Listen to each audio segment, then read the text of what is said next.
it to the Four Seasons. The Four Seasons? But that place is nosebleed expensive. Not to worry, hun. My treat. I've been racking up sales like crazy lately. Neiman's is even talking about making me a buyer. Congratulations, I said, happy that at least one of us was doing well. Come on. He marched me to my bedroom. Let's find you something decent to wear. You can't be seen in public in that outfit. Or in private, for that matter. For some insane reason, Lance is convinced I am fashion-challenged, insisting that moths come to my closet to commit suicide. Gah! He cried, holding up a perfectly serviceable polka-dot polyester dress. I may go blind. Ignoring my dagger glares, he rifled through my hangers and handed me a pair of simple gray slacks. But Lance, they don't have an elastic waist. So? I can't wear a set-in waist to brunch. How am I supposed to go back for seconds? You're not. Put 'em on. And this blouse, too. I stomped off to the bathroom, where I donned my Lance-approved outfit. Much better, he said, when I presented myself for inspection. Thank you, Your Grace. Of course, your hair's a mess, he said, eyeing my mop of curls swept up in a scrunchie. But I don't have the energy to deal with that now. Thank heavens for small favors. Let's go, he said, leading the way to the living room. Bye, honey, I called to Prozac, who had resumed her perusal of her privates on the sofa. We're off to brunch. She looked up at me in that loving way of hers that could mean only one thing. Bring back crab cakes. Then I grabbed my purse and headed out the door on that glorious Sunday morning, little dreaming that my personal storm cloud was headed straight for Lance. Chapter 2. Brunch at the Four Seasons is like the Garden of Eden with mimosas.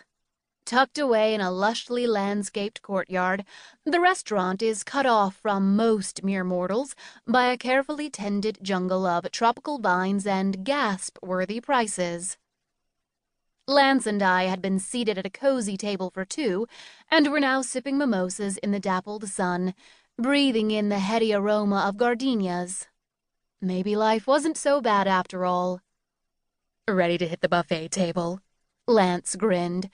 When it comes to buffet tables, I'm always ready. We got up from our seats and headed inside, where a lavish feast was laid out. Lord, what a spread! It was probably a good thing Lance made me leave my elastic waistpants at home. I really couldn't afford to pig out.